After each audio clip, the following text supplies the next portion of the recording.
The Power Trip is a proud member of the Kaiju Ramen Podcast Network. You can find more phenomenal kaiju and tokusatsu content at kaijuramenmedia.com. What's up, everyone? It is JDF, the Green Ranger, and you are listening to The Power Trip. It's Morphin time. Booyah!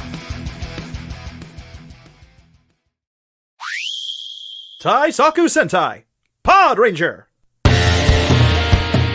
Hello, listeners with attitude. I'm Michael. And I'm Nathan. And we're starting a brand new journey through the Power Rangers franchise.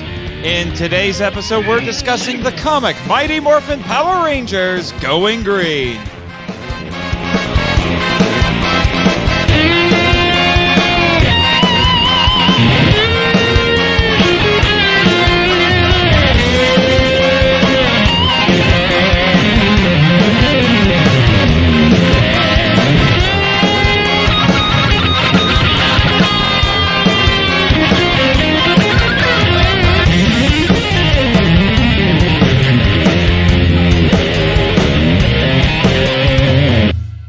Happy New Year, you filthy animal!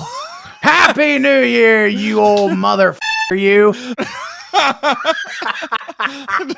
Of course we gotta start season 2 off with a Dragon Dagger. You old bastard. You old bastard. It's like when we finally met in person a few months ago for All Monsters Attack. You come to my door, I open it up, it's like, Michael, you son of a...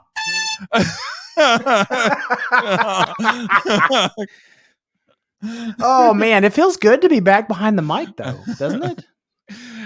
You haven't been behind a mic? My podcasting never ends, sir. Well, that's right, because you are the man of 1,000 podcasts. Yeah, they need to be streamlined a little bit.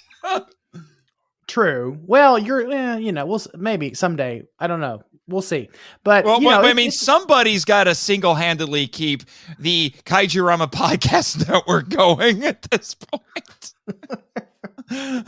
maybe I don't know. We might have some new podcasts that pop up. I think we this need year. more podcasts. Please. We do actually. I am advocating officially right now on the air. Add Kim, please. Please add. No, Kim. I refuse to add. No, Kim's a one. I was like, okay, nope, sorry. Hashtag cancel Michael. Kaiju Kim, the Kaiju Queen, has decreed it. Oh boy, but no, it's been a good break. We took about a month or so. We took about a little over a month off. Mercifully, January has 5 Tuesdays. I so think we could take a little bit more of a break. I think that our last recording, if I remember, I don't have it in front of me, but I think our last recording session was on December the 10th or December the 8th. I think it was about a week or so. No, it was more than that. It was about 2 weeks before Christmas, I think. Okay, so anyway, we can have 2 weeks before Christmas because.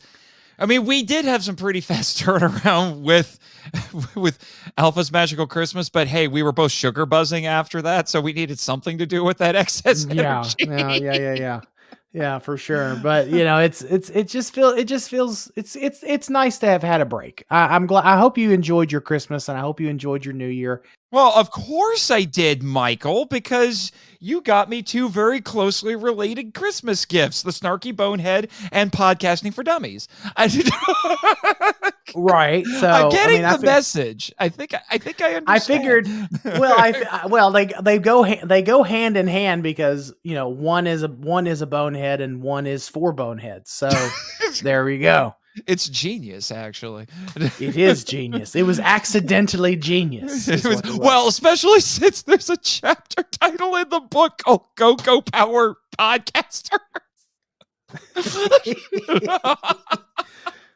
That made my day. Like, you got to understand, listeners with attitude. It was like, I think, what was it? Was it Christmas Eve or 2 days before? I think it was 2 days before. It was 2 days. Yeah, it was 2 days before. No, it was like 2. Yeah, it was 2 days before. 2 days before. You, me, and our friend Pollyanny Danny got together on a video call, and we all opened our presents together from each other. And and I was rifling through and looking at all of these live, and it was just so funny. It was, and don't worry, because I'm going to get you another gift at some point. I already have it in mind. It's Wait. not. My birthday is not for like 6 months. Well, I know that, but as your friend and as your favorite, most successful, most wonderful, most handsome, if I do say so myself, co-host, I feel like I owe you at least one more present to make up for the Podcasting for Dummies book. Oh, really? Actually, I found that I was actually taking that semi-seriously. I'm actually going to read it and see how much I was going to ask you, did you actually find any use out of that book? I bought it for you as a gag. I haven't actually read a whole lot of it yet, but most of the stuff that I'm seeing on the chapter titles, I'm like, yeah, I think I figured that out already. Yeah, I bought it for you as a gag because I sent it to Danny. I said, should I buy this for him? Even though it's just, he probably won't use it. He's like, yeah, sure. I think it'll be fun. I think he'll appreciate the joke. Yeah. But like I said, like the accidental genius of that chapter. Or was it intentional genius? The world may never know. Well, we've already been joking about how you get to be intellectual by osmosis on this show. Excuse you, sir. I was intellectual beforehand. I was just never given the opportunity to truly spread my wings. Hashtag triggered. Did you miss this? Did you miss us, listeners with attitude? Maybe. I don't know. The bi-weekly pissing contest that we have for 3 hours at a time in your ear holes. Oh man! Hopefully this episode won't turn into a cluster. But I don't know. Given what we're talking about. I don't know either, but like just to give a quick refresher, Nathan, do you want to go ahead and tell the listeners with attitude kind of what the podcast is going to look like going forward for the rest of the year? Well, you and I have been kicking around some ideas, and we've mentioned some of this stuff already. But for season 2, we need to drop the full title, right? Taisaku Sentai Pod Ranger podcast Power Trip 2, and so we're going to be covering Sentai as our big main episode. We're going to do 2 a month. And so we're going to be covering some Sentai seasons that were made in the Power Rangers because suddenly Shout Factory has gifted us with more. And so we're going to do that to tide us over to get through the 30th anniversary stuff for Power Rangers. So we'll be looking at Once and Always, which apparently is the actual anniversary special, but I thought that was going to be Cosmic Fury as the anniversary season. It's two different things: the anniversary special, and then there's the 10 episodes of Cosmic Fury. Cosmic Fury, but I think they're having past Ranger actors in both, right? They are. From what we understand, David Yost will be involved in Cosmic Fury. Right. Well, I mean, I think there's several of them at the very least, but regardless. To bide our time to get to those, we're going to be covering Sentai in the meantime. We're also going to be covering Legend of the White Dragon because as you and I have been discovering, especially in the last month or so as more has been coming out about it, it is so Ranger adjacent. It doesn't live in the house next door. No, it lives in the room next door. It's almost Power Rangers' roommate. It rents a room. It rents one of the spare bedrooms within the Power Rangers franchise because from what we learned, and I don't want to get into it here because save it for the episode. Yeah, I want to save it for the episode, but apparently Jason David Frank was supposed to come back for the 30th anniversary, but actually ended up turning it down, according to Bat and the Sun director. Yeah, the director of the movie. Mm. So, we got a lot. So we got all of that to look forward to with this, but also to make sure that we do still give you 2 episodes a month whenever we don't have Ranger stuff to talk about, as in TV or movie media. We're going to talk about some Power Ranger comic books as has been requested by you, the listeners with attitude. We've hinted at a lot of it, talked about it in brief, but we've never gone full tilt with it. So we're going to be doing that a little bit for you. And we're also, even within the main episodes, we're wondering if we want to tweak some things a little bit. You and I actually just had this conversation, I think just like 2 hours ago before we started recording, which was potentially shifting our thematic discussions to something more. If you listen to the Monster Island Film Vault, I call them Toku topics. So we watch a movie, and you've been on the Film Vault several times. You know the drill with this. So we watch the movie, I research the movie, and then if there's something going on in the movie or it's referencing something historical or whatever, I will do research on that to put that particular film in its historical and cultural context. And given the, in some cases, extensive cultural differences between Sentai and Power Rangers, we wondered if maybe that's what we should look into. So kind of shifting away from thematics into something more topical and educational, because a lot of people, we found out a lot of our listeners with attitude have not seen Sentai. We've taken it a little bit for granted. Everybody has seen Sentai, even if they love Power Rangers. And, like I said, to put it into perspective, to see like, yeah, this is what the Power Ranger filmmakers had to work with, and they had to completely change some things or whatever. We're still trying to figure that out, but it's also because we don't want to. We'll actually be adding a new section to the podcast called "Who Did It Better." Yes, who did it better? So we'll talk about how, basically, it'll be a discussion of how well did Power Rangers adapt this Sentai. And because there's actually a contentious arguments online about whether or not Power Rangers or Sentai is better. And let's just say the answer to the question to that debate is yes. But anyway, so there's all of that going on. We're still, like I said, we're still trying. Basically, we're just trying to make sure. Well, I think we're going to keep the thematic discussions for the Ranger media, so Legend of the White Dragon, Once and Always, and Cosmic Fury, just because that's just how we've always done it for Rangers. But a big thing we're trying to do is we're trying to minimize potential thematic overlapping. Yeah, that's the problem, and we're finding out that not only are thematics starting to overlap, but it's really difficult to nail down a theme within Sentai.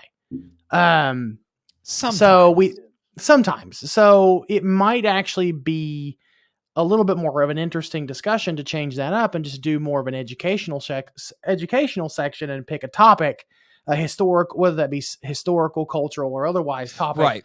Right. Just to give you an example of what we mean by this. So, for instance, Kaku Ranger, which became Mighty Morphin Season 3, and Alien Rangers. In that, if you look at in that show, the villains are yokai, which is something that doesn't quite have an equivalent in the West. Not entirely. Like we have ghost stories and spirits and urban legends and cryptids and stuff like that over here as well. But yokai are something of, it's a very Japanese thing. Right. It's very, very Japanese. Right. And I know like all the monsters of the week in Kaku Ranger are inspired by actual yokai from actual yokai lore. The villains, from what I understand, are all from that. Rito's Sentai counterpart I actually did research on this, is actually based on a real yokai, a really freaky yokai, actually, and one of the newer yokai stories compared to a lot of the other ones. So, that's something that we could potentially talk about there. Just to give you one example, we jotted down a few ideas. We're still trying to figure it out. So don't mind our mess. So to kick off this season of the Power Trip, we are actually going to be starting with a comic discussion, and we're going to be talking about Going Green from Papercutz, which I believe is the last comic published before Boom took over the series. Right. Yeah, don't give everything away in the notes yet. We still have to do the epic plot, the synopsis. This is taking a little. I thought I would have more muscle memory than this, but anyway, Nathan. So many jokes. Anyway. Jesus. Cue the He's good, isn't he? all the time. And All the time. All the time. Oh boy. Cue the damn music. Language, young man. After yet another of her monsters is defeated, as in drop dead, by the Power Rangers, Rita Repulsa orders her minions to find the missing 6th power coin. She sends the monster Corruptor to Earth and notices a young man named Tommy Oliver, who seems worthy of wielding the coin. Will Tommy resist Rita's feminine wiles and save our heroes? So this is a weird little comic. And to be honest with you, I don't know if I should take this seriously or if it was made as a parody. Well, let me put that into perspective for you a little bit here, because I did a little bit of digging. So you mentioned before we got to the plot synopsis that this was the last Power Ranger comic published by Papercutz with a Z. Because, okay. Yeah, because they published Power Ranger comics from 2012 to 2014. This was the last one they published before Boom picked it up. If you would like to read this, the actual original graphic novel, which I think is about 50 or 60 pages long, is kind of hard to come by, but there are these handy-dandy little Mighty Morphin Power Ranger archive graphic novels with a bunch of the old comics from multiple companies, I might add, including omnibus, Marvel. Big omnibus books. Yep. I bought mine from Amazon, but I have seen them in the wild at like Barnes and Noble and Books A Million. Right. And this one is in volume 2. And it's got some interesting neighbors in this. It's hanging out here with a Megaforce comic that's done like a manga. It's also got comics from Image, Acclaim, and Valiant. And I think some of the really early Boom Studios stuff. Mm-hmm. I think volume 2 features the very first issue of the Boom Studios comics. Mm-hmm. And I think and this is under it is under the Boom Studios brand. So they did publish this. But regardless, so that's the best way to find it and read it if you want to. Well, it's the cheapest. It's the cheapest way and the easiest way. The cheapest, and easiest, unless you want to get a digital version. I'm sure there's a digital version somewhere. But anyway, this comic was published, like I said, 2014, specifically October 22nd. And I did a little bit of research on Papercutz, as I had never heard of Papercutz until I was looking into this stuff, and read this comic. Papercutz still exists. They were founded in 2005, and they make comics specifically for children and families. Mm-hmm. And they do stuff now, like they are publishing the original Smurfs comics, and they have several other of their own original characters. Like they had like I'm going to go look it up here really, really quick. Yeah, just to put this into perspective and tell you what kind of stuff they do. Yeah, they have a character he's a mouse, and his name is Geronimo Stilton. They have a merboy, I'll call him, named Gilbert, and a series called Dinosaur Explorers, which looks very much like a manga. Mm-hmm. So that gives you an idea of what we're dealing with here, because the tone of this comic is interesting. I don't know. I personally don't know if they know what tone they want to strike with it. Well, we'll talk about that, but just to let everybody know, the creative team on this are writers. This says 2 writers, and I hope I say this right, Stefan Petrucha and Ryan Buell. Our illustrator is P.H. Marcondes. Sorry if I butchered your name. Our colorist is Mindy Indy. I just now saw that. Mindy Indy. And our letterer is Brian Senka. And the reason we're talking about this is not only because it's Power Rangers. You might be thinking, why are we starting with this and not something from Boom Studios? because this is the only not Boom Studios comic that we have slated for potential coverage this season, it's because it's a prequel to Green with Evil. And you and I talked a bit about this comic, Michael, when you sponsored an MIFV episode on Green with Evil. That was actually the first when I first read this comic, was in anticipation of that episode. We referenced this comic and Shattered Grid in that episode. And Shattered Grid, yeah, a couple of others, Soul of the Dragon. So I don't know if this is the question to ask now or at the end of our discussion, but is it canon? See, that's should we talk about that now or when we're done? At the end. That's a really difficult question for me to answer, because there are things about it that you could consider canon, specifically with the green power coin, but they're so absurd that I almost don't even want them to be canon because they're just so stupid. Like Planet Rutabaga. Hey, Rutabaga's canon to the audio drama now. I don't care. I don't care. It's still a stupid name. That's why it makes me think that this was supposed to be a parody and not a serious a prequel to Green with Evil. Okay, here you and I were talking about this. Here's my theory. Okay, because this really does border on parody, if not full tilt parody, because good Lord, some of the lines in this, I'm trying to look up this particular, I've got the comic here with me. Like there's a scene where Rita is trying to decide if she wants to make Corruptor with a K, because as Linkara says, poor literacy is cool. And it's, because it forgot that the 90s ended 15 years ago, right. Before this, and she's trying to say she's going to make the monster grow or not, and she says maybe I will make him grow, and this time maybe I even have a plan. That's my favorite part, after all. That's my favorite part, and that's just a taste of the wackiness that is Rita Repulsa in this comic, but it's stuff like that. So like, is it a?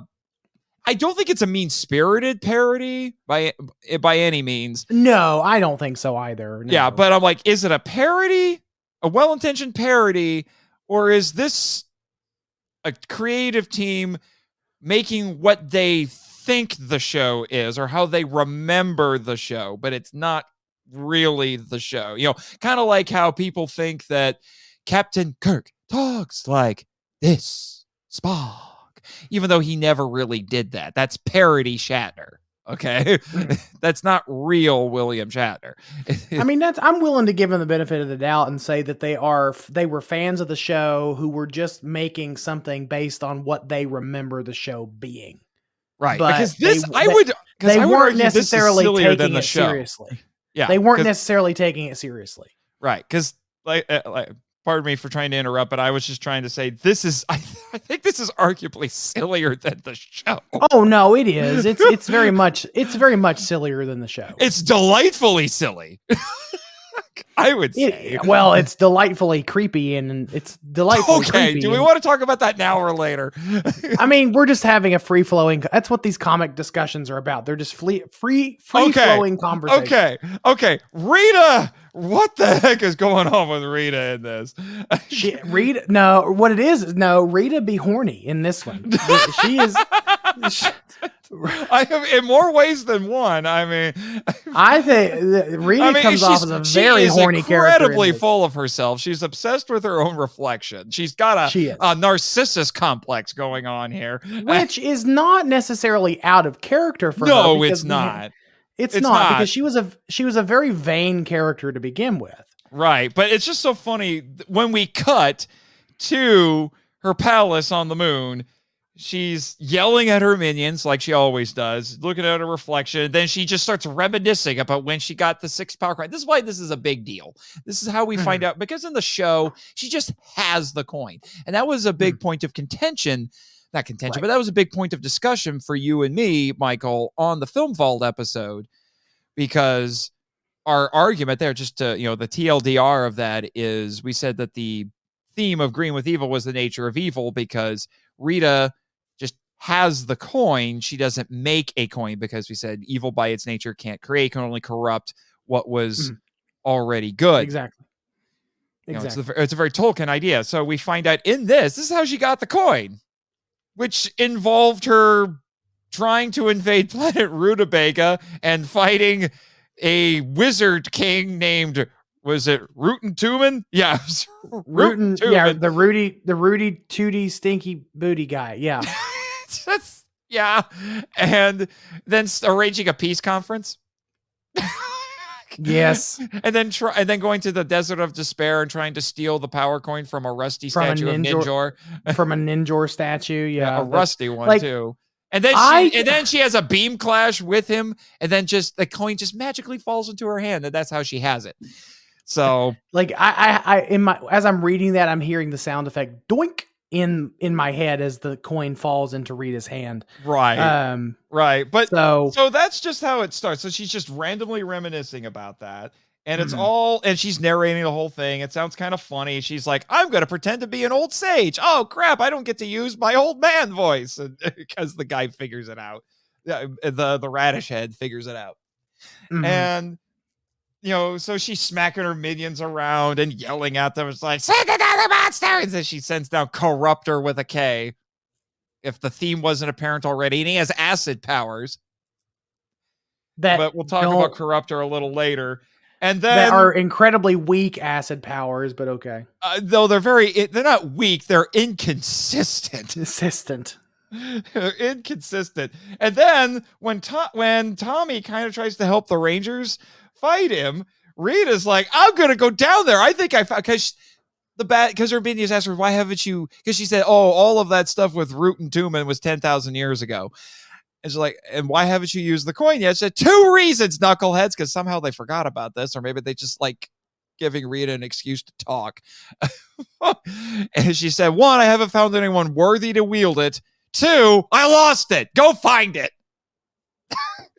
And then she goes down and, oh my gosh. She comes on to Tommy so much. It's kind of weird. Hey, handsome. like I'm looking at the panels right now. In the course of 4 panels on 2 pages, she comes on to him about 4 or 5 times. And then she calls him her son, which makes because she's like, hey, handsome. I'm a dream come true. Call me Rita, cutie. You got some great moves, Tommy boy. Oh my good Lord. And then she tells him later to call her Mommy Repulsa. Because it goes from, I think you're a handsome dude and I want to marry you, kinda, to I want to make you my son. I'm like, Rita, you have issues and I don't want a subscription. I told you the most interesting panel in that whole book was when she looked into Tommy's past and realized that he was a kid with a troubled past. Right. And she tried to take advantage of that. Right. Yeah. Although all we really see in this is it looks like he's surrounded by bullies. That's as much detail as we get. It makes sense, but I would have liked more. Right. So we assume that he was bullied as a kid and he took up martial arts to protect himself. And then it just kind of gave him the discipline to know right from wrong there. Right. And she goes on these like long, like diet, like these long, like these monologues with herself. And Tommy's just kind of standing back. Like, maybe I should just wait until she just talks herself to death. Basically. And because one panel says that she's looking at her reflection in a puddle of water. I love that. It's like it's like she has ADD. I watched Up the other night. Squirrel. Reflection. Right. So basically, Tommy is internally he's dialoguing with himself, saying she's so busy looking at herself that she's not even noticing that the Rangers are getting their asses kicked. Wait a minute. Paraphrasing, of Wait a course. minute. Wait a minute. I just realized. I said she had a narcissist complex, which for those who don't know, Narcissus, which is where we get the word narcissist. Narcissus was a figure in Greek mythology who thought himself so handsome he would constantly admire his own reflection. And one day he was doing that by a lake, looking at himself in the water, and then he fell in and drowned. Oh. Tommy breaks the water tower on the building where they are to take care of the monster of the week and soaks poor Rita. So, okay, so let's talk about we'll talk a little bit more about the story and the plot here. I'm sure more when we get to thematics, but let's talk about the actual aesthetics of the book, because I started to bring this up earlier and you told me to save it for the show. So this, I don't know what art style this is. Like what It's art manga style inspired. It's manga inspired. Okay. That's what it And looks like to me, because with the character designs, particularly the expressions, it's most noticeable, I would say, actually on Rita, because Rita is extremely expressive and she's got the big anime mouth and her The big eyes anime, are like, a doll little eyes, bit too. larger. What? Well, the big anime doll eyes too. Yeah, the big anime doll eyes. They're most noticeable with her. You know, and her expressions, like I said, look very anime-esque. The other you can see it in the other characters, particularly the human characters. There's a little bit of it with like Squat and Babu and the non-human characters, but you can really see it with her. And like, oh yeah, like on if you go to, I don't know if you have your comic with you, but if you go to page 265 and look at that bottom panel where you see the whole Ranger team, like look at Kimberly. That is straight up anime girl right there. Oh, it is. Yeah. Oh, that is yeah, for sure. Straight up anime girl. Oh, for sure. Yeah. I can totally. Yeah. And I can totally Corruptor looks like he belongs in Dragon Ball Z. He does. Okay, so I was not the biggest Dragon Ball fan growing up. So who was the green villain in Dragon Ball that Cell. was Cell? That's what it is. Okay, so his design reminded me a lot of Cell. Yeah. But his design, he's got like shoulders that go on for days. And he's got the widest chest, a really tiny waist, no neck. So he's basically Arnold Schwarzenegger. I corruptor. I have to read his dialogue now with the Arnold voice. Oh God! I built to destroy the Power Rangers. You think some unique human can stop me?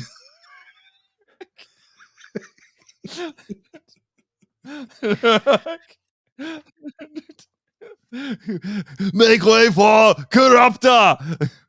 My oozing acids will make the Power Rangers weapons and armor, leaving them helpless. Now time to destroy those puny Power Rangers. Where are they? God. You better put the worms back in the can. I'm just. Are you done? I was gonna say, are you done? Are you done? I don't need to do it anymore. I just, I was just on the right pages where I could do so. Okay, gotcha. But I don't mind the art style, honestly. It's just different. It's just different from Boom Studios. Like, sorry. Go ahead. No, I was gonna say my frame of reference for Power Rangers comics has only been the Boom Studios comic. Right. Well, let me tell you, there's been if you look at some of the other comics in these archives of like, oh my gosh, the art styles are really all over the place. Oh my God. Some of those older Marvel comics, I remember those as a kid. Well, I remember seeing them as a kid. Right. My favorite one, and I haven't read the actual issue, was there was a Power Rangers Zeo comic published by Image, and I'm like, yeah, that looks like 90s Image. I know a 90s Image when I see it. The one I remember the most, I don't know, I think it was a Marvel comic, but the monster of the week was a giant cowboy pig.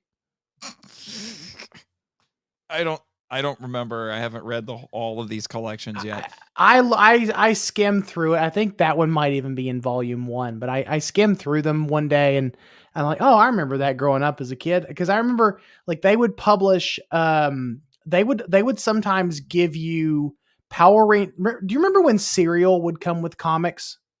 Like every now and then? like cereal companies like Kellogg's and stuff like that, they would send you, or Fruit Loops, I think specifically Fruit Loops. I remember this. They would send you like one issue of a comic book inside of a cereal box, and I remember one of those issues being a Power Rangers comic. Right. But anyway, what I was going to remark on is, yeah, the artwork in this is definitely manga inspired, but the writing style, as weird as this sounds, reminds me of Silver Age comics, specifically Stan Lee. This really seems like it's trying really hard to be a Stan Lee-esque comic in writing style. There's a lot of alliteration. There's some really kind of goofy turns of phrase. You know, the humor is very Silver Age, which I was gonna maybe ask you. kids.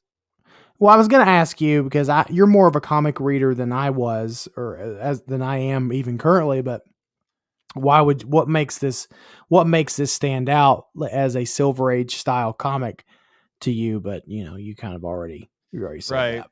Well, and the premise is really wild and kind of silly, and there's always just these very convenient and quick, explanations for things and plot points, like the whole thing about Corruptor's acid, because that's actually Corruptor's power is actually really interesting, and, which is that he doesn't say what it is. I'm guessing it's supposed to be his pores, like his skin pores, and he oozes acid. Okay, that's actually kind of horrifying. That's a horrifying concept. He's going to use it. We've seen Monsters of the Week with acid attacks before. Yeah, but they usually spit it. They're not shooting it from multiple places on their bodies like this guy is. Like he flexes and the acid comes out. It's gross. But he says he's going to use it to melt the Power Rangers' weapons and armor. And the first thing I wrote down was armor. Don't you mean spandex? It's not spandex. There, you took the you took the punchline. I'm proud of you.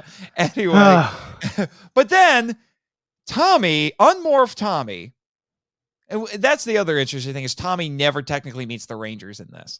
He's always around them, but he never actually meets them. So they kept to that because the Rangers don't meet him until Green with Evil. I actually do like the fact that I don't know how else to phrase this, but I like the fact that Tommy keeps avoiding our Rangers. Does that make sense? Right. Where he's still there, but the Rangers don't know he's there. So I just feel like that's really interesting. Right. But anyway, he picks a fight with Corruptor, which is preposterous enough already. I'm like, okay, you're straight and I know you're silly and borderline parody, but this is straining a little bit of credibility here for me, comic. And he picks a fight with Corruptor, and then Corruptor says, I'm going to get you with my acid. And then he douses him with acid. And I'm like, well, this is going to be bad. No. It's not that, like I said, it's not the acid is weak. The acid is inconsistent. Apparently, the acid doesn't work on anything other than Ranger weapons and armor. I mean spandex. I mean armor. I'm like, how does that work? Finster is so good, he's incompetent. How is that possible? That is a new concept to me. To be so good at your job, you're incompetent. Because they say Corruptor was designed to kill the Power Rangers. Okay. His acid is so effective on their weapons and the Zord. Later on, we find out the Zords and their costumes that it doesn't work on anything else. So it's so specially designed that I don't know Right. But we still have to use a science lesson, a chemistry lesson to save the Power Rangers. That's why Tommy takes out the water tower that we were joking about earlier. Because acid and water don't mix. No, it's because water dilutes acid. Mm-hmm. Well, that's what I mean. And apparently that's what I mean. Water dilutes acid. Acid and water doesn't mix well. And apparently when you dilute acid enough with water, it turns into soap. Is that like legitimate though? Like I'm not a chemistry guy. So is that true? I don't know. I mean, it makes sense. I'm sure there's acidic properties to cleaning solutions. I mean, it was a little bit at the forefront of my mind because my bathroom needs a little bit of cleaning. But so the premise is really silly. Like the acid works in very, very specific ways, but it's not. But as I was reading that, it's not too unsimilar to what happens actually in the show, where things will happen in Power Rangers for like plot convenience, and it's very, very convenient. It wouldn't surprise me if this did not actually happen in the show. Like, oh, the acid works on the weapons, but Zordon, the acid doesn't actually burn our skin. Well, Rangers, it must only work on your weapons. Just don't use your weapons and punch him with your bare hands. Like with your swoosh gloves. With my swoosh gloves. Yes. Oh, no one will understand what that means. Swoosh gloves. And as someone who's neck deep in Jew Ranger right now for our next episode, Sentai's not beyond that logic too. Oh no, it's not. It's not. I'm not. Which is going to make Jew Ranger a really interesting discussion because I don't honestly know who did it better because they're both just really different. Save it for the next episode. Save it for the next episode. But we have this comic to talk about, which is really silly, and I don't know what else to say. But I will say this. I think that the stuff with the coin should be taken as canon, and it's not out of the realm of possibility that, Rita hid or misplaced the coin, but we just don't know that from the show. And it turns out that the coin is just sitting under her vanity the whole time, keeping it level. I mean, that's not, we don't know that for sure, but okay, fine. And then the comic leaves off with, now that I have, this is paraphrasing, of course, now that I have the coin, next time when I run into Mr. Oliver, I won't ask him. I will just demand it. No, it's just like, and next time I won't ask. And I'm like, can someone please Me Too Rita right now? She's coming on to an underage boy.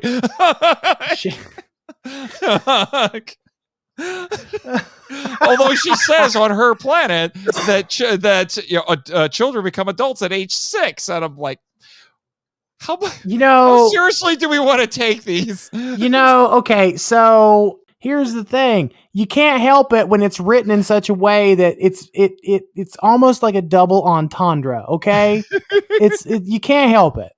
You just can't, like mommy, like sugar mommy Rita or mommy Repulsa, which by the way, that line from Rita comes on the heels of Corruptor, who's now giant, telling the Rangers in the Megazord, come to Papa.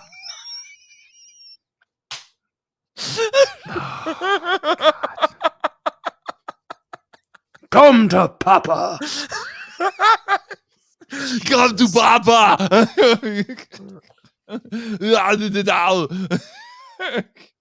I'm gonna go find that now. Where is that? I've read most of the comics that we're going to be talking about in the future, and my God, they are more dignified than this. Yeah, here you go.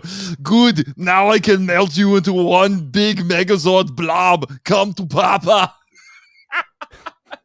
God. At least the Megazord looks good. Well, I mean, really? Are you going to argue against, hot anime versions of our Ranger team? I'm not. Oh, that just reminds me of some of the cheesy dialogue in this. I don't know why that reminded me, but it just reminded me of some of the cheesy dialogue in this comic. When Tommy first shows up, I thought at first it was Jason, but it's not. It's just some random kid. He's like, "Oh, you're gonna have to go up against Jason. He's the best of the best." I'm paraphrasing because I don't remember the exact line. He's the best of the best. He's a real teenager with attitude. I'm like, really? Title drop. Really? Come on, guys. Like, who writes this crap? Come on. Well, Like, I know names. I know that Power Rangers wasn't known for its witty dialogue most of the time, but come on, guys. Like it just makes me think that whoever wrote this and whoever created the people that created this, the team behind this particular comic, was basing it on what they thought Power Rangers was and not what it actually was. Well, I can't fault him for one thing though. Tommy is so BA, he punches a kaiju in the foot. He's so BA that he kicks a water tower down. Yeah. So I'm like, come on. All right, fine. Like, right. Okay. Now, I do have some odd nitpicks in this, and then we can, get to some closing thoughts on this, but we got to talk about thematics. Before we get to thematics, I have a few weird little nitpicks. Okay, there's a subplot in this with Billy and the frickin' red bug. And it's really silly. And it's so silly because he's like, the red bug broke down. I can't figure out what's going on. By the way, Zordon and Alpha never show up in this.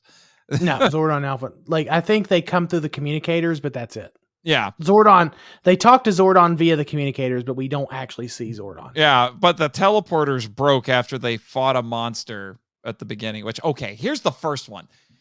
This comic literally starts with an already giant monster, and the Rangers are like, we have to fight this. What are we going to do now? And then the monster literally just keels over right there. And the next panel is all the Rangers raising their fists in triumph, saying, more phenomenal. And then the next panel, they're unmorphed and they're getting into the rad bug to leave because the teleporters are broken.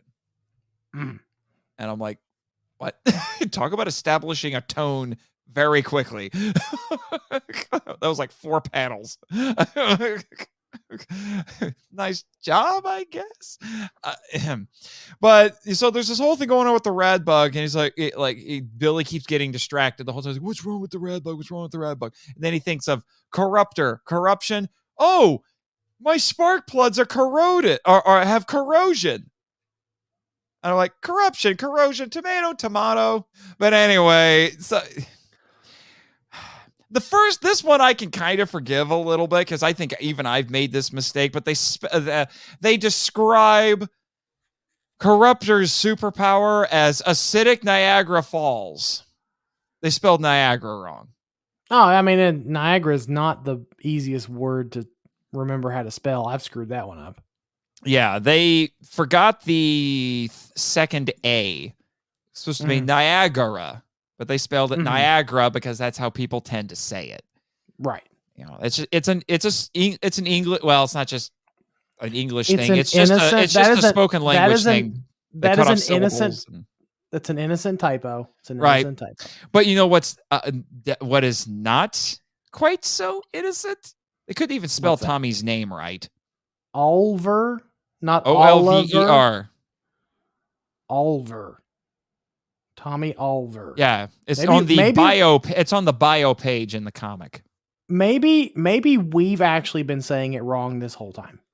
Maybe the comic book got it right, and we've actually been saying it wrong. Then you're telling me that this is the only piece of Power Rangers media that ever got it right, and that 30 years of television have been getting it wrong this entire time. Yes, that's what I'm. It's not out of the realm of possibility, Marchand. That Rantmaster button is looking really tempting right now. You promised you were not going to press that damn button. I didn't say I didn't promise to not push the button. I just, it wasn't even me who said it. It was our friend Danny who said, "Oh, you don't have to hit the Rant Master button for Sentai." So I've just been going into this thinking it will be very unlikely that Rant Master will the Rant Master button will be pressed. It's still unlikely. You know what? Tommy Oliver, tomato.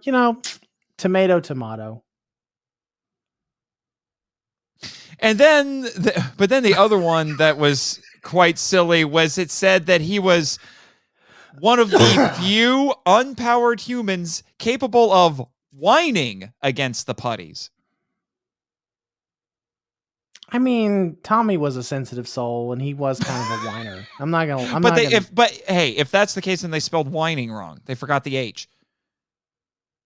Maybe he was trying to wine and dine the putties. Maybe that's what they meant. You whine. You use. Wait a minute. So you're telling me what the comic is trying to say is that Tommy, who's maybe like 14, somehow can get his hands on alcohol, and then use the alcohol against the putties because it's whining against the putties. So is he like setting up a table with a fancy dinner with wine and then gets the putties to sit there and get them to drink it? Is the wine poisoned? I didn't know putties drank wine. They do actually. It's a moon wine. It's a special wine it's a special fermented wine only made on the moon. Not to be confused with moonshine. Not to be confused. You're correct. See, you're catching on. You and I have been hanging out long enough. It's not to be confused with moonshine because that's a whole other animal unto itself. No. It's made in the similar. It's very similar process as moon cheese, but so you have moon wine and moon cheese, and so that's what you make your moon charcuterie boards out of. Okay, so you're telling me that an underage 14-year-old kid managed to get wine from the moon as part of an elaborate trip, a trap, I should say, to set up a fancy dinner to catch putties and poison them with wine. I see nothing. As opposed to just punching them in their soft Play-Doh-y faces. I see nothing wrong with that theory. Okay, that's okay, fine. This is getting way too silly. We need to move on. Listeners with attitude, through the magic of post-production, you did not hear the wholesale destruction of my co-host. Happy season 2. God, it's amazing what one kind of in poor taste joke can do to your co-host. Kind of in poor taste? I'm not even going to mention it because it's in such poor taste. That was a humorous understatement. Got some lemon water there to help you? No. Some diluted corruptor acid? Is that it? Yes, that's exactly what it is. Like I'm trying to just melt my throat so I don't have to do this podcast anymore. This is only episode 1. Actually, how about this? Speaking of corruptor, what happened to him at the end of this comic? Did he blow up? I think he just drowned. I think he just drowned and floated. I think he just floated away because that's kind of what it seemed like. But the thing is I can't tell if if there's like water coming up behind him or something. That's why I'm confused. That's what I assumed was going on, but it doesn't necessarily say either. Right. And then in a couple of panels that are weirdly violent for what's supposed to be a children's comic, the Megazord takes the power sword to Corruptor and he literally blocks it with his forearm. And then the Megazord stabs him in the chest, in the stomach. And we see what looks like blue blood gushing out of him. And then suddenly he seems to explode in blue liquid. So, have we thoroughly answered the question of, is it canon? The Ranger Wiki treats it like it is. I'm willing to accept it as canon but I also want to ignore some of the aspects of it, like Planet Rutabaga, the Ninjor statue. Basically, I want to ignore Mommy everything Repulsa. about Mommy Repulsa, Horny Rita. I want to Not just ignore Scorpina this time. right. I want to ignore all the things except for the stuff that's relevant to the power coin itself. You can't really leave out the Ninjor statue. So Nathan, okay, so we are going to attempt, because like we talked about, we are going to attempt to have some thematic discussions with these comic books. And before we get into our final thoughts, I think we should just go straight into the thematic discussion. Is it safe to say we struggled a little bit trying to find a theme for this, but we settled on vanity as our theme for this comic. It was actually kind of funny how I came to that conclusion.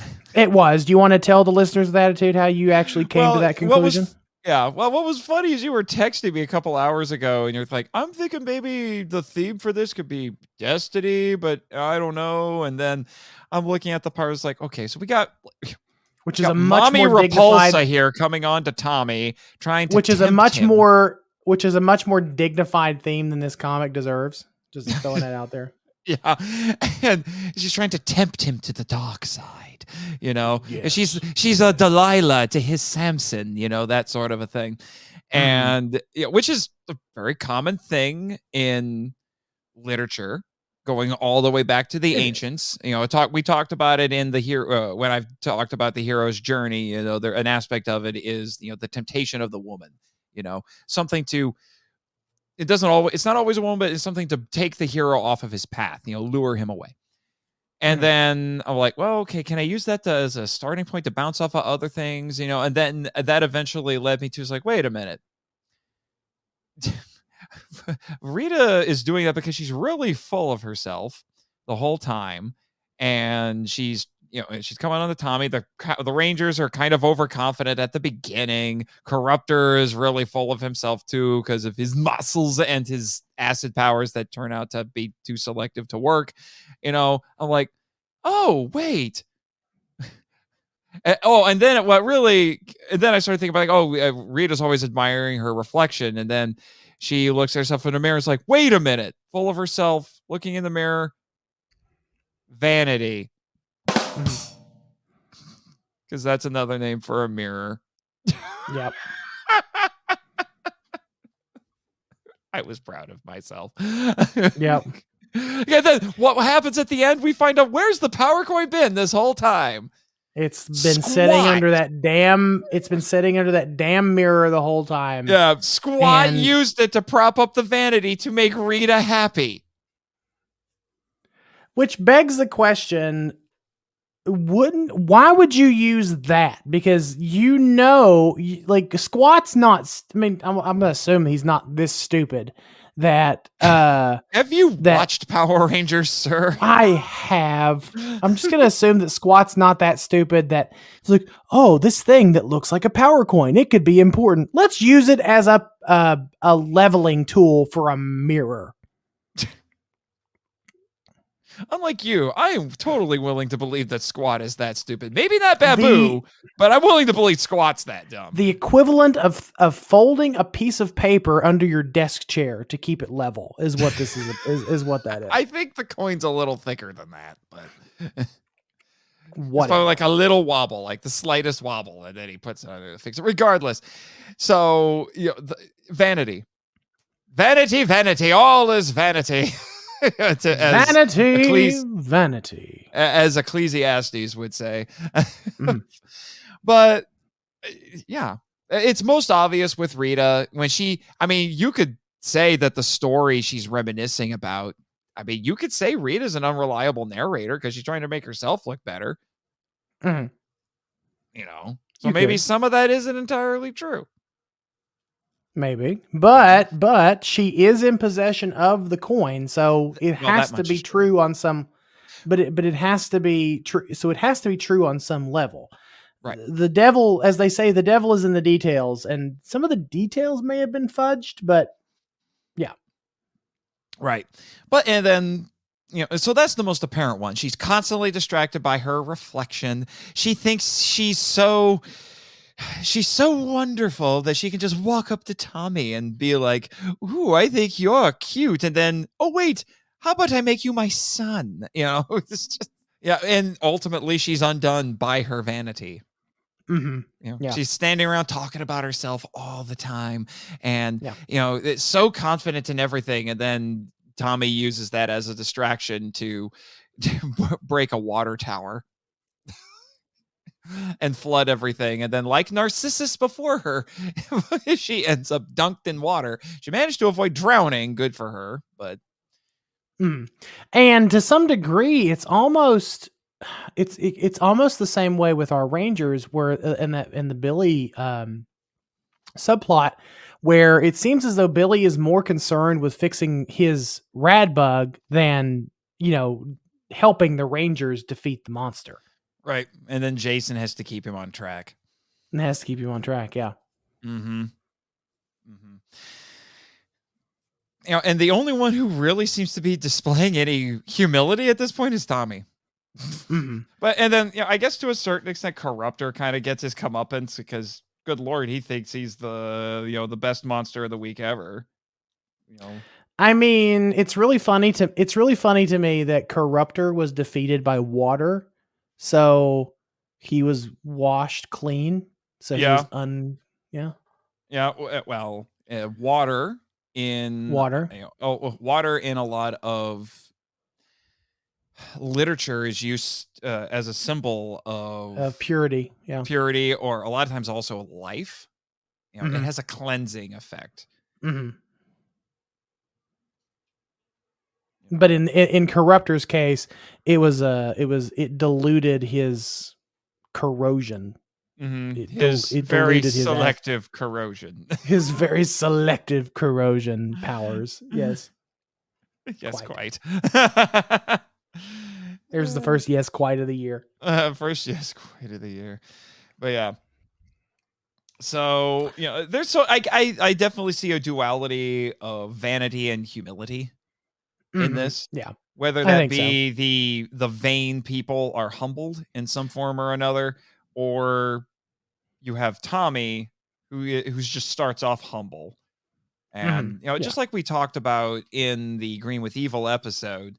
You talk about where we talked about Tommy was a good kid who was corrupted, but he was just not. He didn't start out as a bad kid. He started out as a good kid who just was corrupted. So that it would fit into what we were talking, what we talked about there. It's so weird to think about that episode now in light of what's happened the last few months. Yeah, there's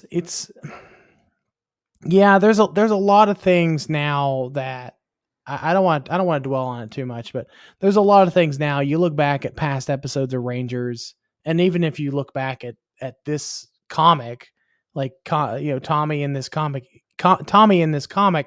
is a good kid. Like he's just moved to Angel Grove to get a fresh start. He's a good kid. He just wants to get himself involved in the martial arts scene. And fate just kind of found Tommy in the path of a monster. And, he did not know the Rangers from Adam. In fact, I don't even think. Yeah, I know. Okay. I just realized what I said. He didn't know them at all, but he stepped in to try to save them because that was just the right thing to do. And he even mentions, like, I'm so tired of trouble following me. Like I said, he's the one truly humble person in this. Now, admittedly, we don't get a whole lot from the main team of Rangers. Like, there's hardly any dialogue from Zach and Trini and Kim.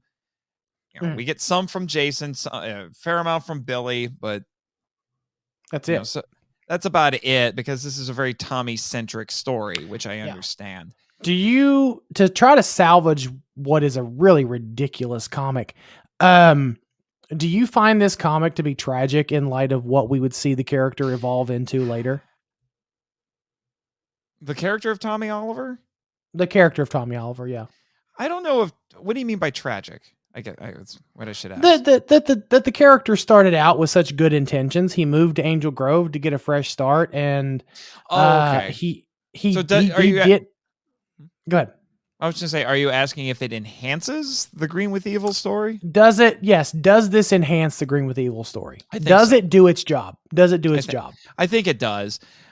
Because I even said, well, going back and watching Green with Evil, within it, the context of Mighty Morphin, it is actually kind of harrowing to see such a good kid be forced to be evil. And that's what's terrifying about it. And I know there have been points where either different iterations of Tommy has wrestled with that, like in the audio drama. Shout out to Joey Sorless. You are, as far as I care, the heir apparent to the to the mantle of Tommy Oliver. But like the audio dramas wrestled with that a bit. The comics, I know, the Boom Studios comics have wrestled with that a little bit. To a certain extent, I think the show did it, but how much of that was really Tommy and how much of that was Rita's influence. But even if it was mostly, if not entirely Rita's influence, it's still harrowing because he's acting out of character.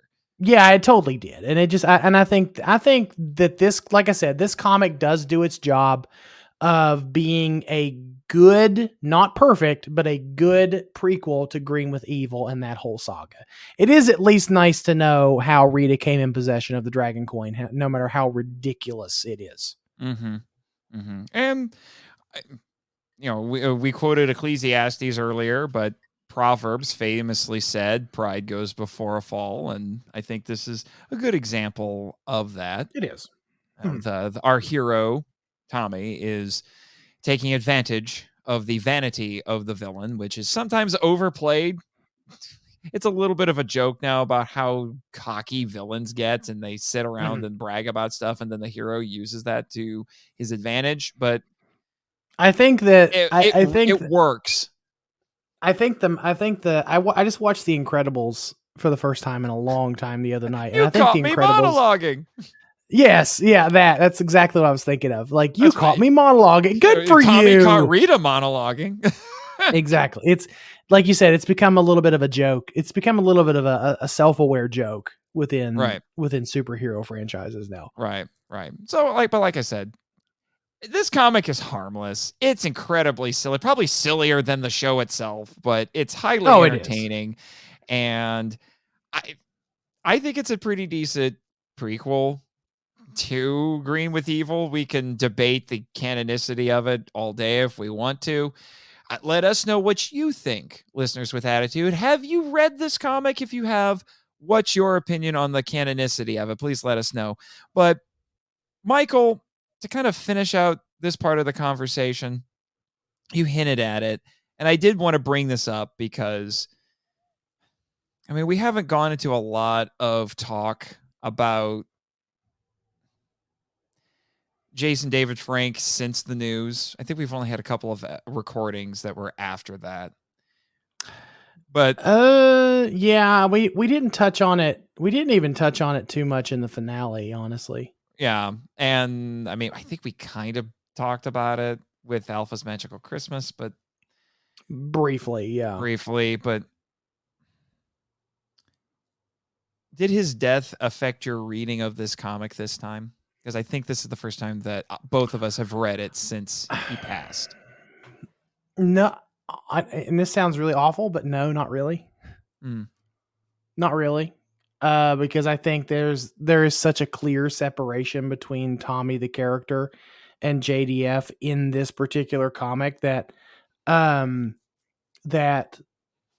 it just didn't affect me all that much. Now talk to me whenever we get to Shattered Grid. Shattered Grid, I may have different opinions on. Right. The character, the art. This is definitely very stylized, but the characters are definitely recognizable. I wouldn't necessarily say they did a 1-to-1. I think recreation of the actors, but you can tell who everybody is.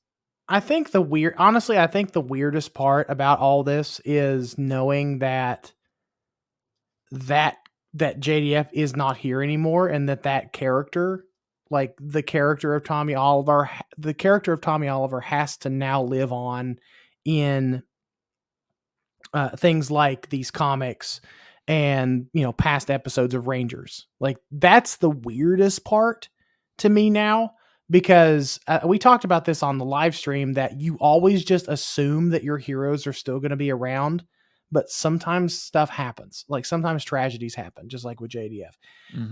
But his death did not affect my reading of this. Not really.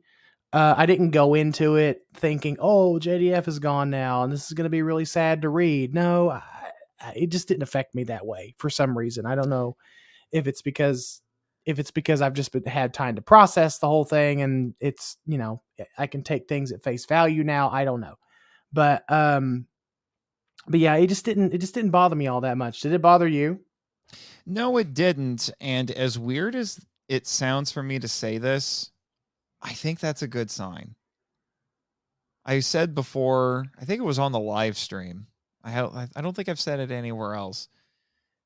I do think the character of Tommy Oliver needs to transcend JDF.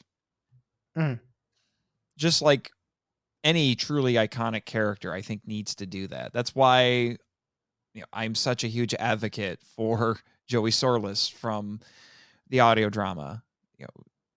As far, like I said, at least in my mind, he holds the mantle now, and I think he takes that very seriously. And I do think things like the comics give an opportunity for the character to continue on even without JDF. And I think I'd like to think that that's what he would have wanted. Yeah. We have learned since his passing that, as much as we all jokes like, oh, he says he's done, but he'll be back. It sounds as though he was legitimately done with Power Rangers. Like he just was done. Like what he told us was true, and we joke, and of course we joked about it. You and I even joked. I was like, he'll be back. Like he's never, like Tommy Oliver, or I'm sorry, JDF is never going to be done with Power Rangers because he is Power Rangers. Like he is the icon. But what we've learned since his passing was it seems as though he really did make that mental transition from being a Power Ranger to being Eric Reed, this brand new character that he invented as a passion project. Right. So, like I was saying, I think it's good that we weren't going into this carrying that burden or that baggage. I guess would be a better way to put it. Yeah, and that's what we always, and that's how it should be. And that's what we talked about. Like legends, like it's he's it's the legend of Tommy Oliver now.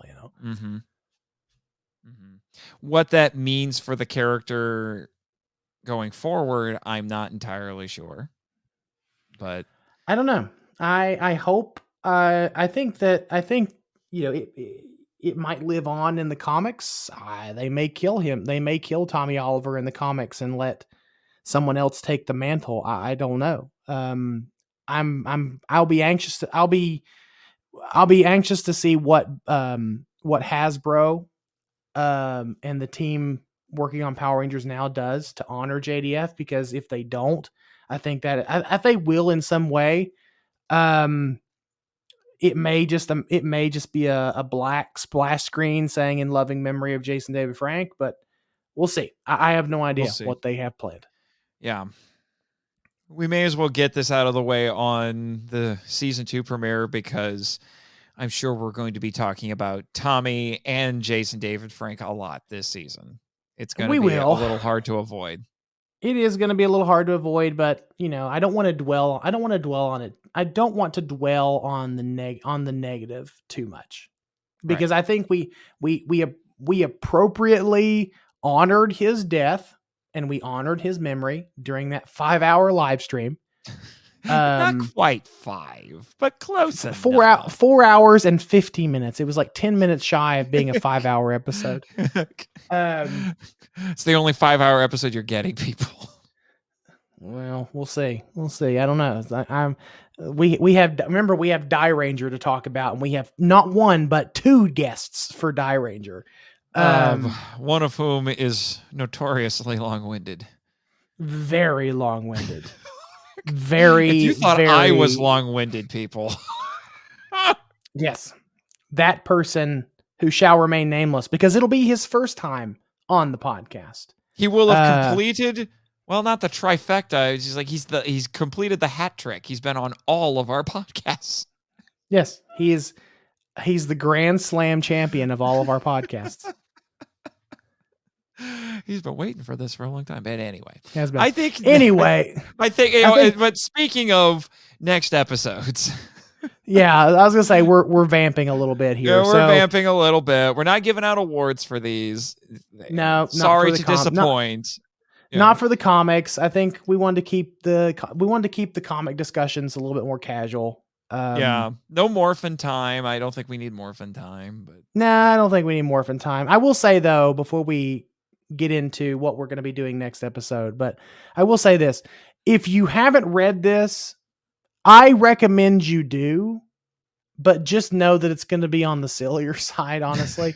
If our discussion hasn't turned you off from reading it, good. I'm glad.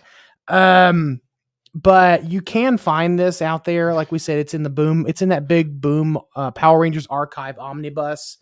They're pretty readily available. I think you can still find these on Amazon as I look on Amazon right now. So I did find it. I did find it. It is all, you can still buy this on Amazon. You can buy both volume 1 and 2. Volume 1 is a little bit more expensive, but if you just want to read this comic, it's in Mighty Morphin Power Rangers Archive Volume 2. And you could still buy that on Amazon. It's $20. Probably about $25 if you're not a Prime member with shipping, I would say. I don't know. And it appears there's only like 18 of them left, which I don't know how much I trust their their in-stock warnings, because I've seen that be a lie before. Yeah, what did you call it? Like inventory baiting or something like that? Inventory bait. Yeah. Inventory scare pricing or whatever. Trying to scare you into buying something.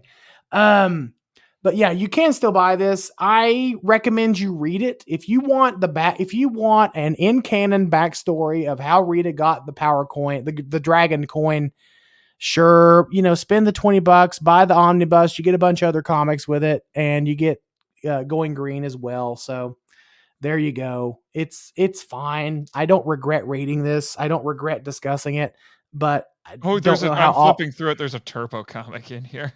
There is a Turbo. Ooh, there's a Turbo comic. But I don't know how often I'm going to go back to it, to be quite honest with you. But I am happy that we talked about it. Oh, this does have the Zeo comic I was talking about with the ridiculous art. But anyway. Well, that's good. Okay. Anyway. Before we really come off the rails. All right. So now we have to tell the listeners with attitude what we're going to be talking about the next episode, which I think we've already told people, but just let's make it official. Oh, well, we got to keep the hype train rolling, sir. Oh, we got to keep the hype train rolling like it's on Tokyuker, or however you say that. The train Sentai. Whatever. Train penises. Okay, go ahead.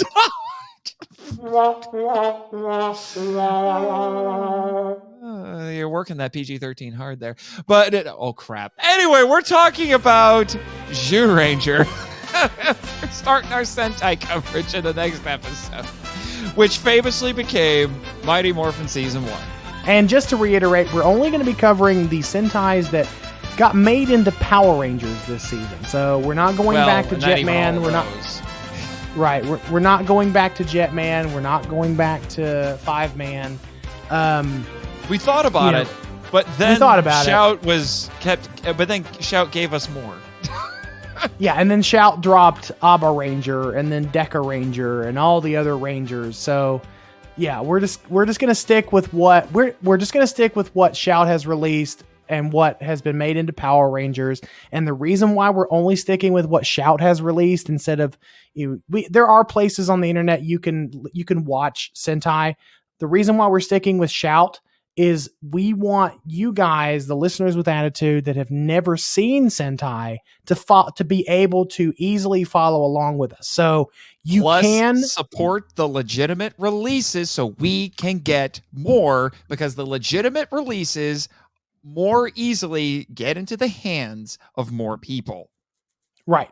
Now, if you are someone who doesn't care about physical media, I don't know why that person would exist, but anyway, and you just want to and you just want to dip your toe into Sentai without any kind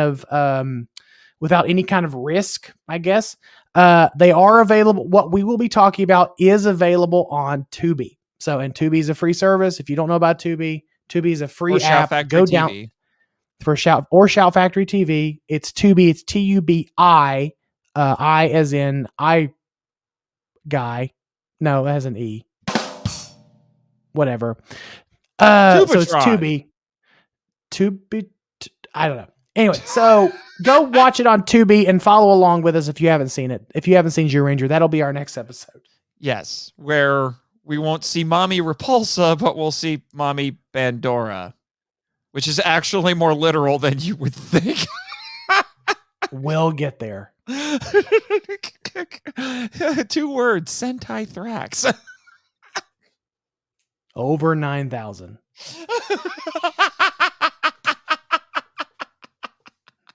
I want that to be someone's name now. Sentai Thrax over 9,000. That is a title. Sentai Thrax over 9,000. Okay, anyway. And with that, listeners with attitude, may you stay very, very far away from Mommy Repulsa.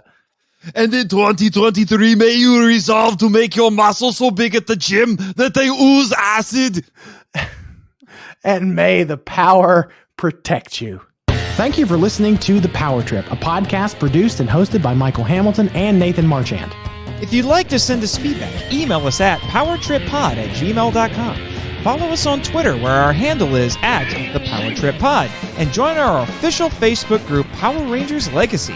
Subscribe to us on Apple Podcasts, Spotify, YouTube, and other great podcatchers. The podcast logo was designed by Rebecca Hudgens. Follow her on Instagram at super_R_illustrations.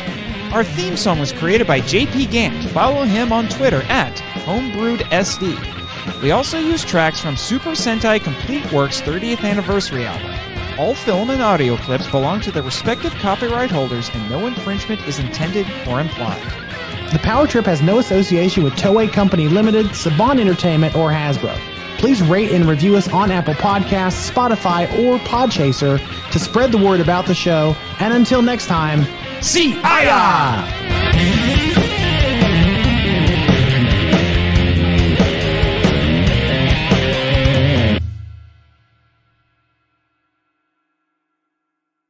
This podcast is part of the Kaiju Ramen Podcasting Network and is copyright 2023 Kaiju Ramen Media, LLC. Ha ha!